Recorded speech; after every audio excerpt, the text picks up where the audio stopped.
And so is that being responsible for what you're trying to accomplish? Or did you not learn from all the other businesses that you saw do the same thing, right?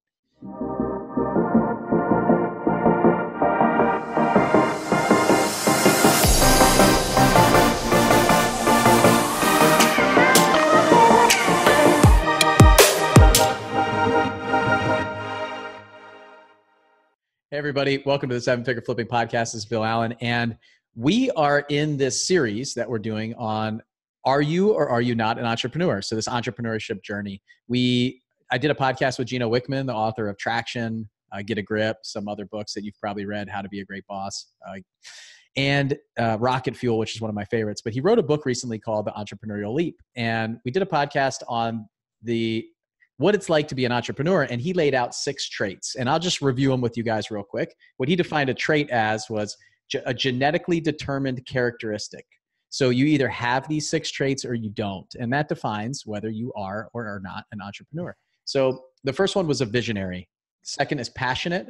The third is problem solver. The fourth is driven. The fifth is risk taker. And the sixth is responsible. And today we're going to be talking about the responsible trait. So he also talks about this being blame no one. So almost this extreme ownership trait that you guys, if you went to Flip Hacking Live, you saw Jocko Willink on stage talking about his book, Extreme Ownership. And that's what I get from this trait. So today I have another one of the board of directors, my good friend, Terry Berger with us. So how are you doing, Terry? I'm great, Bill. Good to see you. Good to see you, and happy birthday, my friend. Terry decided to spend his birthday on a podcast with all of you guys. So, yes. Yeah. I bet Bill's like, you want to do it? And I'm like, yeah, he didn't even know it was my birthday. So I'm honored to be here. I do now. And just pre-interview, Terry was like, oh yeah, of course. I want to spend my birthday with you. And it was like the sweetest thing that I've ever heard. So thanks, man. I'm thankful to be able to spend virtual time with you today. I wish I was in Atlanta hanging out with you, but, happy birthday. I'm not going to ask you how old you are because you might not want to say, but we're happy to have you on the team and happy to have you around. And the outpouring of happy birthdays inside the Facebook group today have been awesome. So yeah, it's been awesome. Yeah. I'm hearing like this giant chorus singing happy birthday right now on the podcast. That's right. It'll go out a little bit after your birthday, but okay. And I'm happy that I can't believe that you scheduled it. Jeremiah has done a call with me on his birthday. Adam was on a call with us on his birthday. It's pretty wild. I guess funny.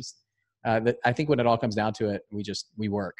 So it's a work day. So we're going to take care of business. Okay. So these 6 traits, what I want to do is read the first paragraph from the book, Entrepreneurial Leap, that he talks about this. So give all the listeners context about this responsible trait. So what Gino says is entrepreneurs take total responsibility for the outcome. They don't make excuses. They don't complain. If you possess this trait, you accept the burden of becoming completely financially accountable. You don't believe in entitlement. You never look for a handout. You're self-sufficient and self-reliant.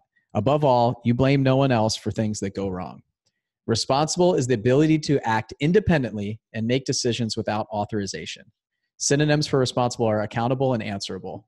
So, Terry, when you hear that, like, what do you think from that paragraph? Is that you? Does that define you? Do you feel like you embody that stuff? Yeah, I mean, I think at the end of the day, if you say, hey, what's a superpower you might possess? I do feel like I take individual responsibility, like to heart. It's funny. I don't have a military background like you do, but when we're hiring people, we have the books that we kind of mold our company after, and everybody's always like, why the military influence? And I'm like, I'm not real sure.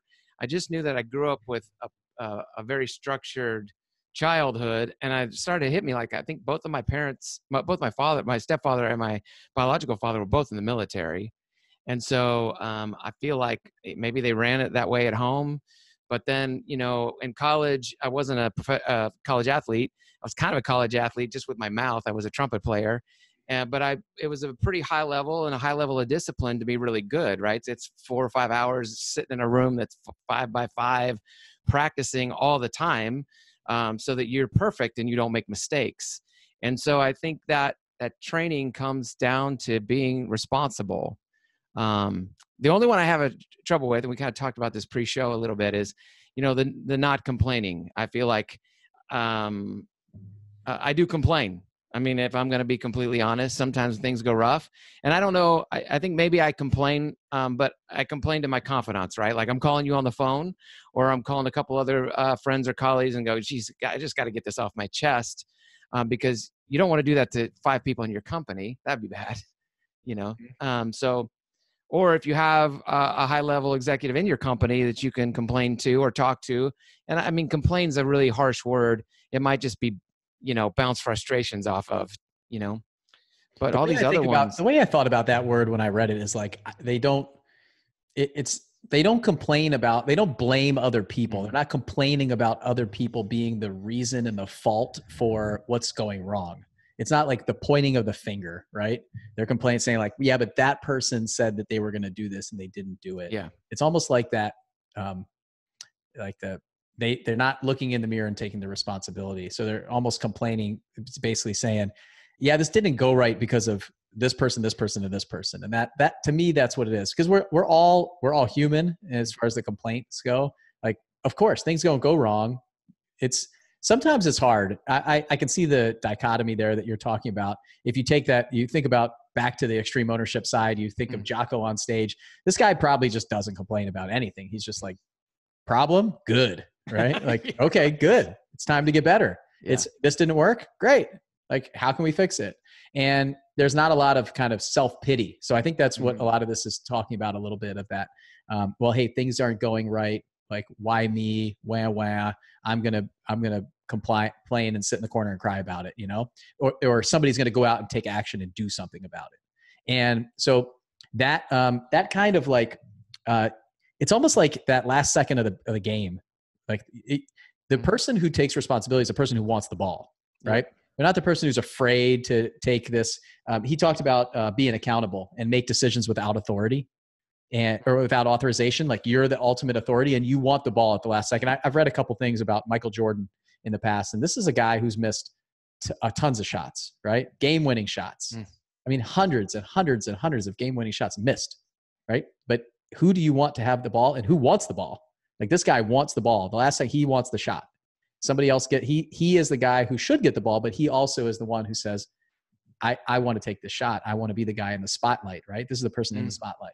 So all eyes are on them and they're ready to take that responsibility.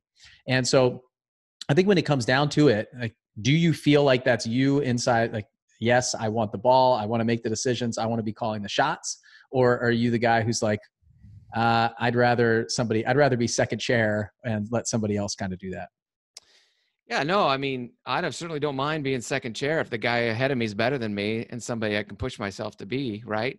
And learn from. But no, I mean, yeah, when you're in the mastermind group, like, I feel like I'm weird. So like when I'm in my day-to-day world and I get together with day-to-day people that have regular jobs and stuff, I feel really weird and out of place. And so I think as an entrepreneur, you have that weird feeling. And then I get together with the mastermind group. It literally is like a family reunion when I go and I get to see everybody, because we get each other. Like, it's this language that nobody speaks, but then everybody speaks it who is like you, right? And so, but the responsibility piece, it is hardwired. And he's right. I mean, I haven't read the book or the 5 traits ahead of this. I think you've got an advanced copy of the book or something, but I haven't had a chance, other than the stuff that you sent me, to dive into. But there is this kind of resonant core inside of who a person is that says, I'm going to own it all. And I do want the shot. I want the ball. Even if I fail, I want to go down in a blaze of glory, versus not take the shot and try. You use the word hardwired, which I think is interesting, because later on in this book, Gino talks about the fact that these traits are inherent in you, that they exist or they don't exist. And so a lot of people say, well, how can I become more responsible and not blame others and take ownership and this stuff? And he actually talks about it. He says it's actually like in your DNA, he feels, because, and the way that he points it out specifically is, look at a family.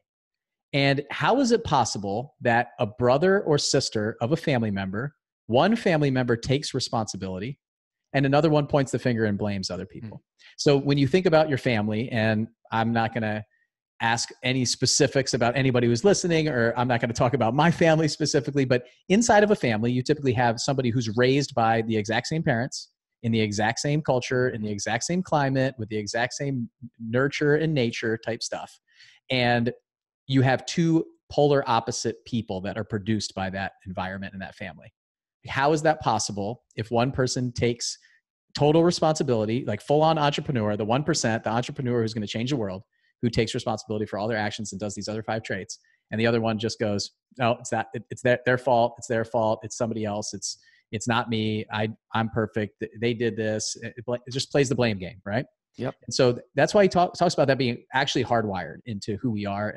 And at some point that switch has to change or happen for us and take that ownership, because I think, and I'm not sure how I feel about that, but it's interesting. Like as I was talking to him, it makes a lot of sense. I've seen, and I know a couple people inside the mastermind group who are phenomenal entrepreneurs, and they have family members who this is exactly what they do.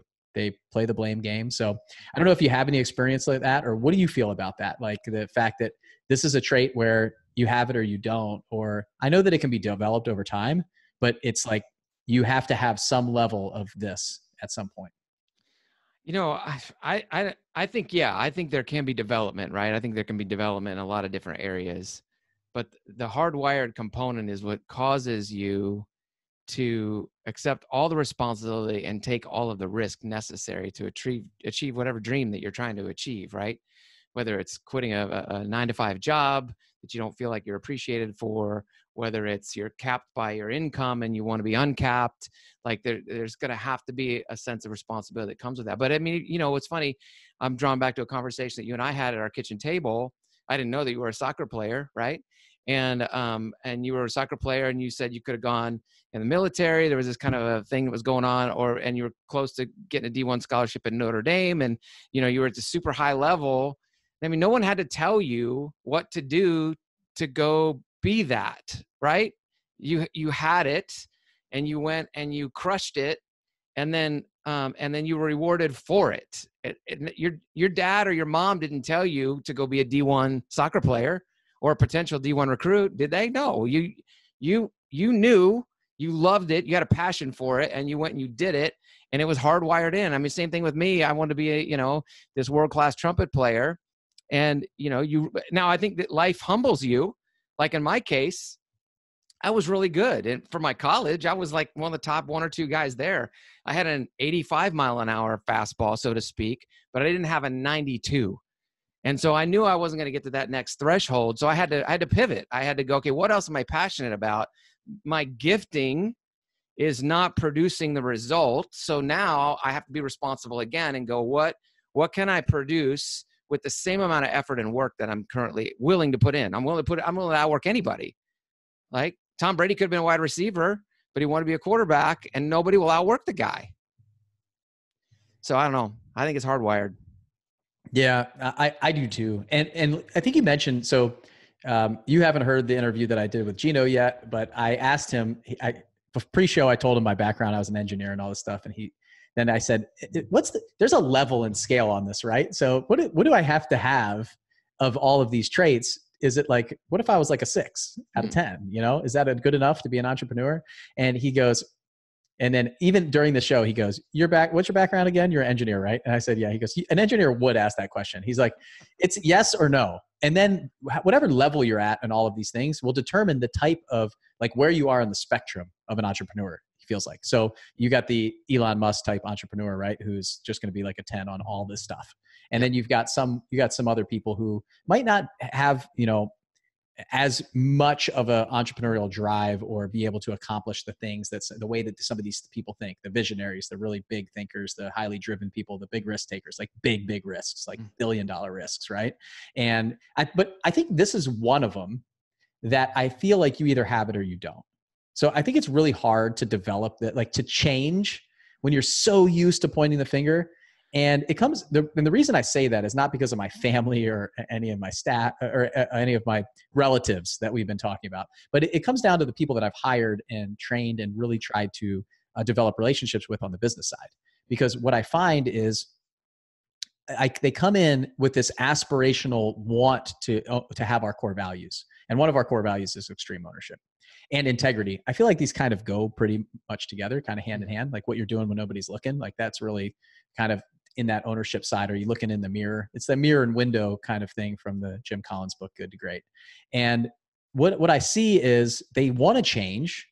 They want to take ownership. They want to stop pointing the finger, but the default always goes back to, oh, it's not my fault. It's like, it wasn't me. Not my fault. It's their fault. It's this happened or this happened. And when the true self comes out when you're under stress and things are going wrong and everything hit the fan, right? That's when you really see where somebody is. And so I've seen a lot of people who really wanted to take responsibility. They wanted to have this trait and they just don't. And I think they can work on it, but there's always going to be some level of just, it's interesting because when you're really good at something, you want the ball, right? But when you're not so good and you're struggling, kind of like you want somebody else to take it. You're willing to pawn it off. But all these traits kind of work together. That driven trait, I hear in you saying, I was really you're driven to be a soccer player. You were driven to be a trumpeter and a musician and those kind of things. And is that right? Trumpeter? You're close. It's close enough. Trumpetist? What is it? I think that's a great question. Trumpetist? Trumpet player. I thought I'm one for three maybe. So we go out there and we want to do these things, but we're driven to do it. And we have some of these other traits. So they all kind of work together. And I feel like this is a trait where you can't be like somewhere along the scale. Like you really got to take ownership. And if you don't, I'm not saying don't work towards doing that and say, well, I just don't take it, so I'm just going to continue to point the finger. But you're never going to, like, you could be a one-man show, I think. And we'll talk about kind of what do you do if you don't have this or it's not that strong. But really growing a company and an organization, you've got to be the person who is taking responsibility when you own the company. And so I'm sure you've seen that in your business when things go wrong. If you start pointing the finger at other people, how does that look for you as the owner of the business? Well, I mean, if I don't know what it looks like because I don't do it, but I can imagine if I did, it's going to cause everybody else in the company to act just like me, right? So then they all start pointing the finger at each other. Well, he did that, or he's over budget because she didn't estimate it right, and all the things in our house flipping world that can go wrong. I mean, our culture is like yours. It's defined by everybody owning their issue. But at the end of the day, everybody on my team, they can own their issue, but I have to own it too, right? So whatever it is, what did I not do right to cause this guy to make this mistake over here? Like, how did I miss the training piece that caused him to go off the rails on his project, right? So it always comes back to me looking in the mirror. That's it. Yeah. I think you lose so much credibility when you start blaming other people and in a business or in life, frankly. And I think you gain so much more when you say that's my fault. Like it's my responsibility to make sure that this happened right. Even when it's not, it's like your staff did the wrong thing, like, and it, but you put them in that position. You set them up for that. Did you give them all the resources that they needed? Did they understand their responsibilities? Did they know what the outcome should be? I'm kind of always asking myself, like, what could I have done better? And game filming that even before I have that conversation in my mind of what should I have done? What could I have done? And I think that's the mark of just leadership in general needs to come from, you lead from the front, right? You take responsibility for your actions. You even take responsibility for other people's actions. You figure out, like, this was ultimately my mission, my job, my project, my whatever. And you've got to make sure that your team members are doing what they need to do and not pointing the finger. I love when we ask questions in the interview process to try to figure out what it looks like for them and how they think, and basically just going through a previous previous failure, previous issues, things like that. And I kind of ask them about the past. It opens up a lot about what they are going to do in the future. So what do you have any examples of this, like times that you've seen it and times that you haven't seen it inside your company? Well, I think the first example is, being responsible doesn't mean you have to act like a know-it-all, right? I think when you're responsible, you have a responsibility to learn and educate yourself and get better. And so, I mean, hiring has been at the forefront of what we've been doing. We had to hire 2 or 3 people in the past 6 months, and trying to hire a couple more. And so, the hiring piece is frustrating because I think when you're responsible, you know what you need to do months ahead of time. And then, so like, for example, I knew I should have signed up for this piece of software that you use and I use, that helps you hire better. That's it. I mean, it just helps you hire better. Other people in the mastermind group were using it with good success, and I just didn't pull the trigger. I didn't want to spend the money. It wasn't cheap, and so I was just like, I just don't think we're in a position where we should spend the money on this. And so I hired a couple of people, based on my voodoo methods of hiring, as Jeff Smart would say, right? And so that led me down a path. Did I get A players, or did I get B players, or did I get C players? Well, if you get a B player or C player, then the problem is now you can't just fire them, right? Because if you're going to take extreme ownership of it and be responsible for that person that you gave them the job, they turned down something else to take your job. Now I have to go in and if they're a B or C player, I'm having to get in the weeds with these people a whole lot more than if I would have just hired the A player, right? Or taken the time and waited for that person. So let's put this in a practical small business environment. And I see it all the time. People will they'll hire a family member, or they'll hire a cousin, or they'll hire somebody who's kind of down on their luck and needs some help. They need to make money, and they kind of do the sympathy hire, right? I've never heard of a situation where the sympathy hire ever came back to be this unbelievable thing that happened. Most of the time, it just ends in complete disaster. And so, is that being responsible for what you're trying to accomplish? I mean, hardwired, is it being responsible? Or did you not learn from all the other businesses that you saw do the same thing, right? Did you not call a couple friends of yours that own businesses and say, hey, I'm thinking about hiring my sister-in-law to do this job. What do you think? And that business owner is probably going to say, well, I did that. And it messed everything up, right? And so having those mentors in your life to help you grow and learn and learn how to take that hardwired trait of responsibility and make it more bulletproof. Because I think we're built with this vest, right? But it doesn't mean it can't take armor or incoming. You can't take damage from it, right? You can, but if you get better mentorship, better training, better education, learn from people, now all of a sudden that responsibility is almost bulletproof because you've learned from other people's failures along the way, which has sped up your success. So from the hiring perspective, that's what I'm really passionate about right now, is like, don't screw up your hire. Because if you do, you're going to pay the price of having to jump down in the weeds with them, and then eventually maybe even getting rid of them because they're the wrong person for the role. It's interesting when I listen to that, and you're talking about the software that you use now for hiring and personality profiling. You said, I thought that I couldn't afford it. I thought it wasn't the right thing. You were taking responsibility even in that statement, saying like, I can't believe that I waited this long to do it, because just that one hire that I made, or I was interviewing somebody using this new method, and after 2 hours, you and I talking the other day, you were like, man, I got to a point where I knew I probably would have hired her in my previous voodoo method. Right. Mm-hmm. And now I got to the point where I asked a certain question and I got an answer that they wouldn't have normally given me. And sure enough, it's not the right fit. So, yeah. And just looking at things differently, like this is an investment in my business, this investment in the hiring tools that we have. It will pay for itself 100 times over. Exactly what we do with the mastermind group and all the other places that we invest in ourselves. And you took responsibility for it. You could have said, like, I think that's going back to in the beginning where you're like, I do complain, but in the complaining, it's not like, this would have worked if, I could have done this if that happened, right? Like, or if they had done this, or somebody else. You're not pushing the blame on somebody else. You're taking it in 100%. Even in this, you're saying, I can't believe that I waited this long. I should have made this decision differently. It sounds like complaining to some people, but it's not. It's you taking ownership and saying, looking back on, I made a mistake. I'm owning up to it. I'm saying that I should have done this, when probably most of your complaining is just you taking responsibility and like, I wish I had done this differently, or I wish that we had made a different decision, or I had seen this before, or if I listened to that mentor. So a lot of times I see, we'll give advice all the time, and then they just go out and do the opposite, right?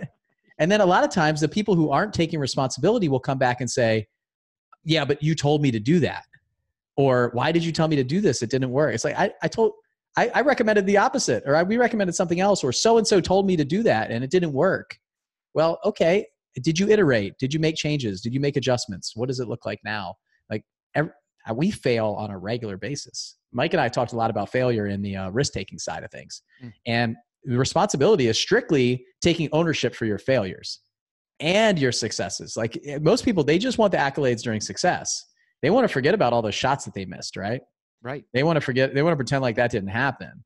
And I mean, the best baseball players like hitting the ball, like what, 35% of the time, 40% of the time, maybe like, whew, that's 60% is 65%. They're missing, they're swinging and missing, they're striking out. They're doing, it's just amazing to see that. And these are the elite of the elite. So for what we do, we're so caught up in being perfect and making sure that we're always profitable and we're never losing money on a deal. And with every hire that we have, everything that we do, touch turns to gold, right? Like all these things. It's not the case. No. It's what you see on TV. It's what you might hear on some of these podcasts. It might be what some people are portraying, or the social media side or Facebook or Instagram is showing you the perfect side of everybody's life, when the 65% of what we do in the elite side of things, if we're batting 350, right? Mm-hmm. The 65% of what we do fails. The 65% of our life is not, it looks like crap, right? Yeah. So really getting, and then taking responsibility for that and just saying, look, it's okay that when we fail, it's okay when we fall down. It's about what we do afterwards that happens. And do we take ownership of that? Like right now, I'm teaching my son a lot about this, because he will say, I didn't do that, or that wasn't me, and I just watched him do it. Or he'll push his brothers over, and I'm staring right at him, and they start crying, and I say sorry to your brother. And he goes, I didn't do anything.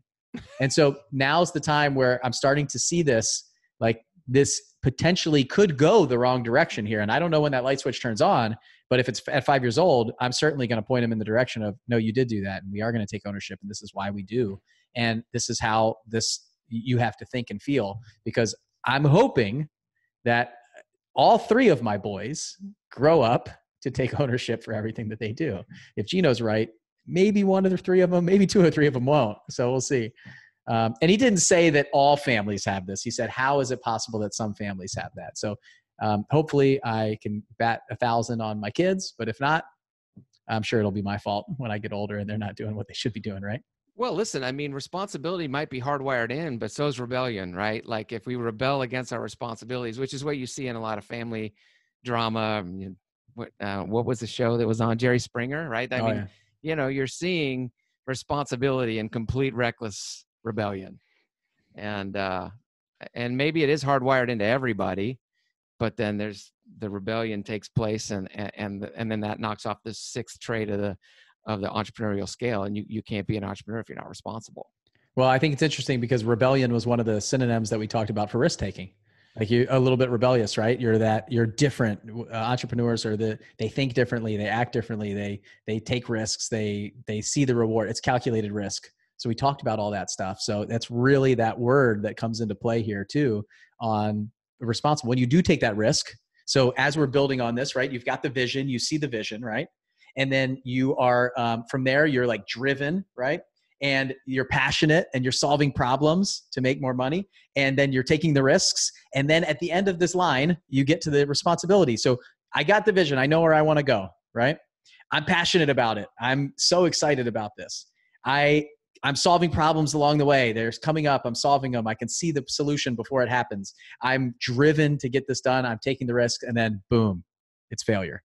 I fall down. I break something. It doesn't work. What do? Do I point the finger in or do I point the finger out? And that's really, I think, where this is the one that puts the kind of the nail in the coffin. This is the one that really makes or breaks. And not necessarily like, are you an entrepreneur? Where are you going to go? How big is it going to get? But it's like, this will define success for you. When your people are following you and you have to be the leader, this determines how quickly you will fail and just crash and burn, because the first time that you don't take responsibility for it, your credibility goes out at the door. People don't want to work with you. Your vendors won't want, if you're working with contractors, anybody, that stuff, you'll just have to kind of bounce around. I think of the contractor who like is always blaming somebody else for their issues. And then they're just like screwing over clients and moving on to the next client, changing business names, taking deposits from people and then skipping town. These are the folks that are just morally wrong. It's not working for them. So, and for the people who are saying like, he tells a story in the book about a real estate developer who he was responsible for all the land purchase and acquisitions. And then his partner was responsible for all the construction. Partner went bankrupt on the construction side of things. And the land developer is the person who made it right. So he could have cut bait, sold the land off, cut and run, or he could have said, you know what, I'm going to make this right. Even though that person, he could have blamed the construction guy. He could have, got out of there, save face. Like a lot of the people that go through some different sides and go through bankruptcy or file, to get out of the way of this issue, instead of taking ownership, saying, no, hey, I have a responsibility here too. And he made it right with all the people who were building the houses. Probably at a loss, I would suspect. It doesn't go into all the details, but interesting story about that. So I've been in those situations before where I know that I'm going to lose money. I told one at Flip Hacking Live last year about how I lost money on a house, and I lost $70,000 on a flip that we were doing, and my lenders made about $50,000. So I had an option there. I could take responsibility for the fact that it didn't work the way I thought it was going to, and I'm going to take the hit and the company's going to lose money. Or I could have gone back to them and blamed a bunch of things, said, oh, this happened, which was all true. It all did happen. But I could have gone back and said, hey, I'm actually need to not pay you the interest or pay you a little less, or can we reduce the thing? Can I negotiate with you? But instead we just took it on the chin and moved on to the next one. And we continued to do that. And I think what happened was nobody knew any different. Everybody continued to lend money to us. We just kept going. And since then we've made hundreds of thousands of dollars on the backs of that from those lenders. So it's really like, what are you going to do when everything goes wrong? Are you going to, take responsibility or not? Well, and I think in a situation like that too, I mean, you've told the story before where you actually bought the house back, right? There was a house that you actually purchased back. I was on the phone with you when you were sitting there with the attorney and like, this is the most painful thing ever, but I'm going to buy this house back because my good name is worth more than, telling these people to go pound sand. Right. And so you did, you bought the house back.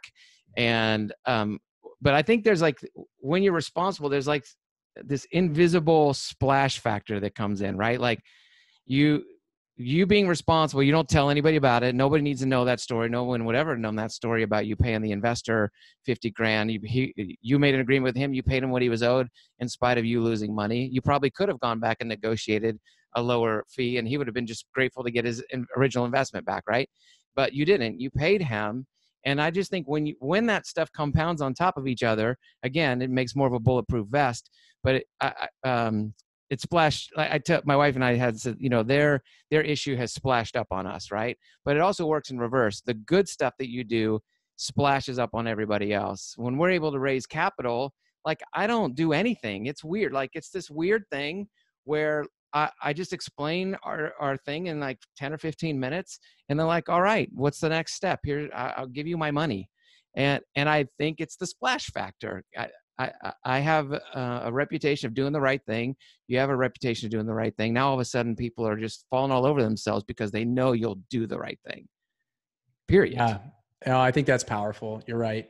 And I don't think I ever have told the story about that on the podcast for sure. Oh, yeah, you'll have to. About buying the house back. Yeah, we'll have to do that at some point. And maybe I'll do it inside the Facebook group. If you guys are listening and you want that story, reach out to us and I'll tell it. It is pretty interesting.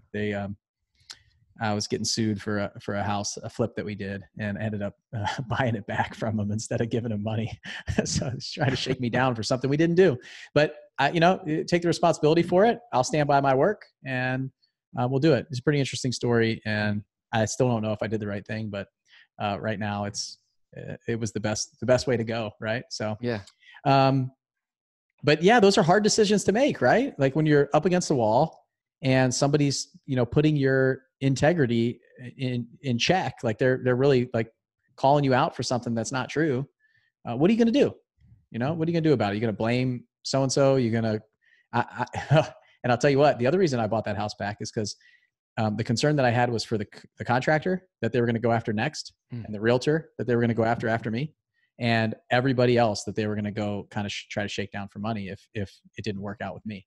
And so I got a release for every single other person that was involved in that project, that they couldn't go after anybody after we went through that. So I didn't know that. You didn't have to, and that's a cool thing. You didn't have to do that. Like, yeah, you know, but you buying the house back was enough, but the fact that you actually took 4 or 5 extra steps, that's pretty awesome. Well, I mean, yeah, I think that's the biggest thing. You know, we're a team. We went into it together, and we all did the right thing. So I'm going to make sure that everybody's protected at the end of the day. And I would expect, and the people that I was working with were great.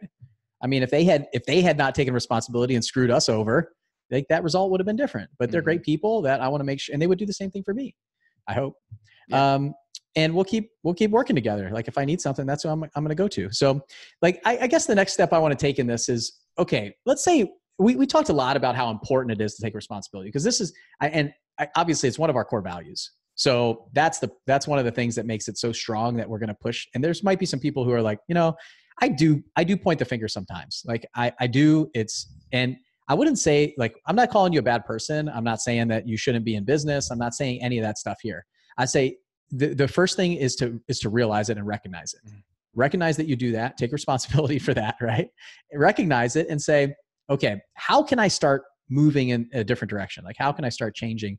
Get around people who are doing this, who do take responsibility, start to learn from them, start to figure out how to emulate them, act like them, do those kind of things, and recognize it when you're doing it. So each time you notice it, you can say, wow, man, I can't believe it. It's like, you got to really look in the mirror on a lot of this stuff. We got to diagnose who we are. And a lot of this whole series is kind of just trying to find yourself. Who am I? And then how can I, create the business that I want and the life that I want around who I am? And I won't say that there's anything necessarily like wrong with it if you complain or point the finger or things like that, but you really do have to work on it if you're going to get to a level of business ownership, even anywhere in business, frankly, to really move up. What do you think, like, if that's just one of the traits that somebody doesn't have, like, what would you say, Terry, to that they could do, or some ways to kind of work on that? You mean if responsibility is not one of the traits? Yeah. Or occasionally they find themselves like they don't have it in spades, right? They're like, sometimes, I take responsibility for some stuff, but I just don't want the ball. Like when the shot's on the line, I'm fine being the person who just doesn't want the ball. And I'm not going to be, I don't want to be responsible for these big decisions, for these kind of things, for all of this stuff. I think, so, obviously with responsibility, there's a million other things, right, that kind of make up the soul of a person. Risk tolerance. Let's take risk tolerance for one, right? Let's say someone is not extremely risk tolerant, but they are somewhat risk tolerant, right? So they're not like, we were just telling a story about Mike Simmons. Mike Simmons' deals are just like, he just does deals and has this like drive towards them, and it doesn't shake him one way or the other. If it's going great, it doesn't shake him. If it's going bad, it doesn't shake him. He's a deal maker. And so he's got lots of risk tolerance. But somebody who doesn't, you need that. So if you don't have risk tolerance as much as somebody else, but you're responsible still, right? I'm still responsible. I'm going to seek out people and I'm going to learn from other people, right? Like, an example, in the mastermind group, Bill says all the time, hey, let me make that mistake for you guys. Let me go out and try this marketing channel. Let me use our money to show you if this is going to work or if it doesn't work. And if it doesn't work, I'm going to come back and show it to you. I love that because I'm a risk taker, but I'm more of a conservative risk taker. So I'm like, all right, show me, spend your money doing that. So it saves me the headache and heartache of having to do it in my own business. And so then I'll implement a strategy that's working for somebody else because I want to hack it just like everything else, right? I want to biohack my business or get to a place faster and with less costs and less financial sacrifice, right? So if I'm learning from other people to do that, I think I've probably learned the most to take my responsibility and make it more of a superpower versus being just a hardwired trait and turn it into a superpower just by being around people in a mastermind group. I mean, it always comes down to who you hang out with, right? Yeah. I could be responsible and go hang out with irresponsible people, and eventually I'm going to bleed irresponsible. Or I can hang out with the kind of people that I want to be around and then become more of what I already am. Yeah, I think that's the solution to it for sure. That you, getting around people that are responsible, that take ownership, and you start seeing. I think that also highlights the fact that you don't sometimes, and you start really kind of questioning that and saying, I do need to work on it. And I think, ultimately, I think you're going to have a tough time if you don't have this trait. You're going to have a really tough time running a business. You definitely have a tough time hiring and leading employees and staff. Your leadership skills are going to really struggle if you don't take responsibility for your actions. You're not accountable for what you do. And so I think maybe I gave Terry a really tough question in trying to get him to figure out how to spin this such that if you don't have the responsibility trait, it's okay. But I mean, when it comes down to it, this is one that, like, if you're not that driven, right? Or you're not a big enough visionary, or you don't take, your risk tolerance is a little bit different than the next person, or you're not super passionate about what you're doing. Like, these are ones where you could be somewhere on the scale, I think. Mm-hmm. Like this one, you're going to have a really tough time if this isn't you. So if you're listening and it's not you, maybe it's not, maybe the one-man show, like solopreneur thing is for you, but you probably end up blaming somebody else, like the contractor, or the clients, or in this business, some other things. But it's like being accountable for things and being accountable to other people and other people be accountable to you. It's not, there's nothing in life that I know of that's really kind of a one-man show, a one-woman show. It's not these like self-made millionaires just don't exist, right? It's a team sport. We all work together, and it's about people. And I think this trait is really about people. And how do we interact with other people? How do we take responsibility for our actions? How do we hold ourselves accountable? Because if you can't hold yourself accountable, you don't have the right to hold anybody else accountable, right? So I think this just comes down to leadership.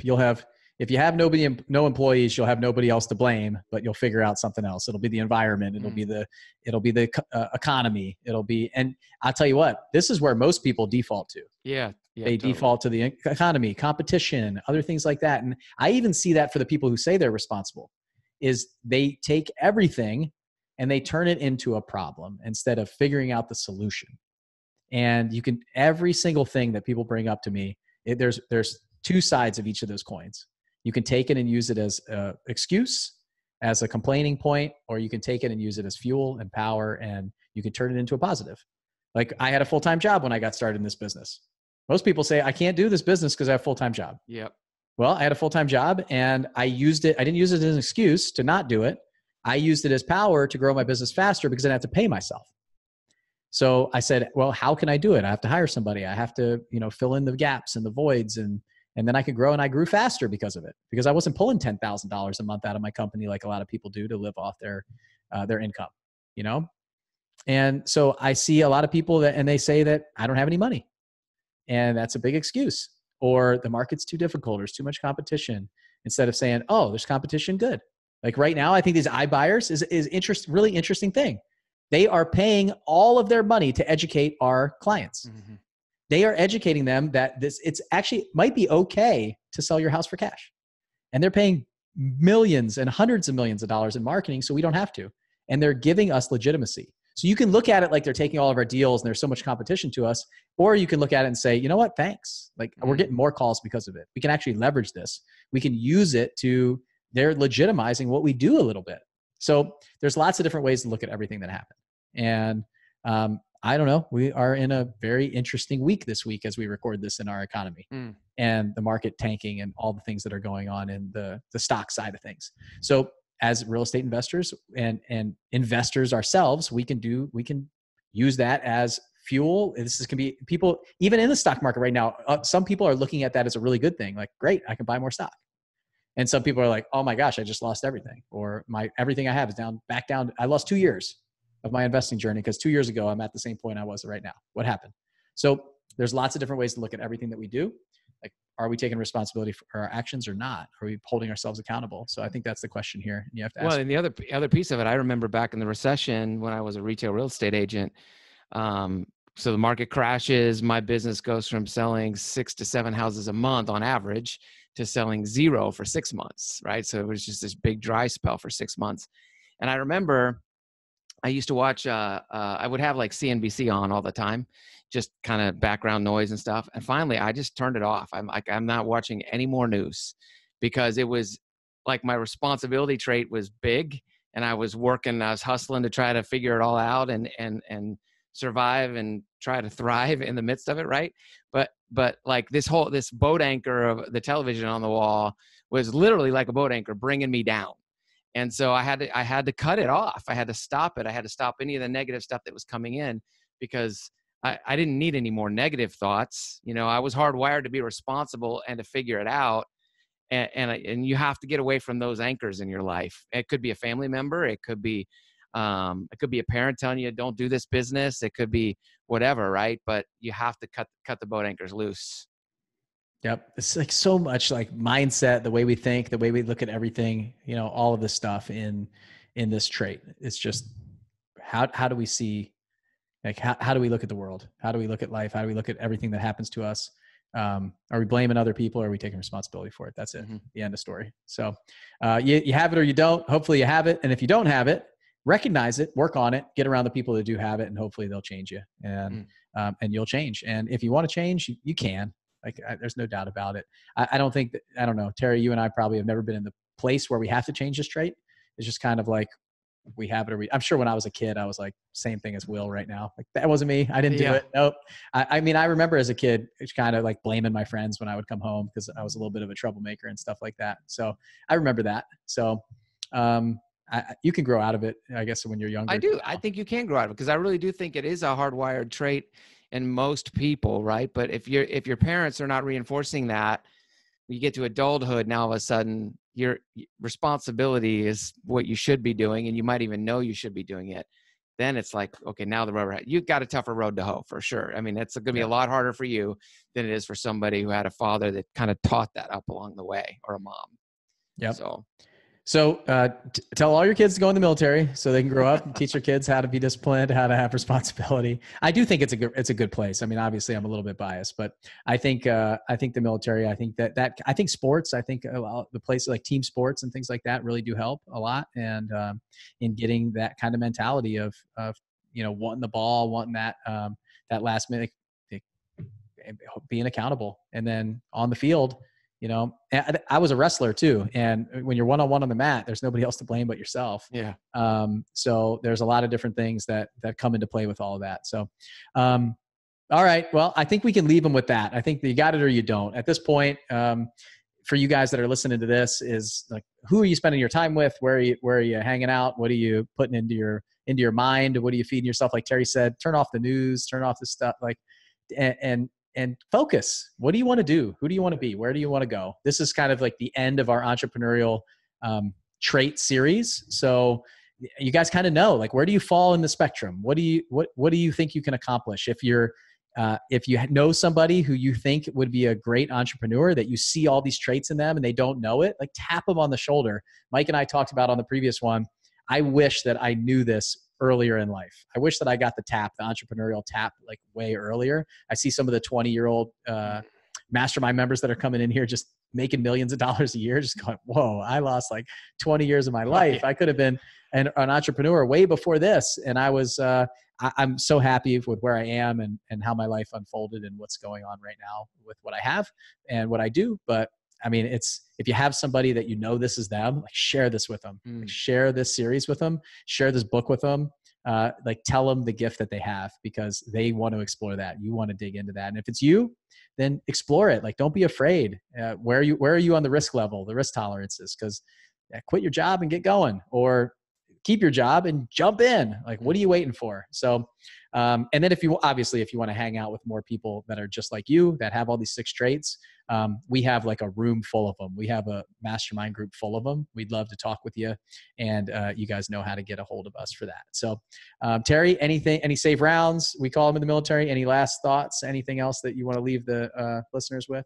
No, I mean, I just, be blessed from what you learn here. I mean, this is incredible free content for people to change their mindset, just go do it. You got to just go do it. Awesome. Well, Happy birthday again, my friend. Thank you so you. much for sharing your special day with us. You make sure you thank Marcy for letting you share your special day with us. So awesome. I hope you guys have a great day today, and happy birthday, man. Thanks, pal. I'll see you. All right, bye. You've been listening to the 7-Figure Flipping Podcast. If you've enjoyed the show, go to Apple Podcasts to subscribe, rate, and leave us a review. If you're ready to learn the house flipping and wholesaling strategies that are working right now in today's market, check out 7figureflipping.com.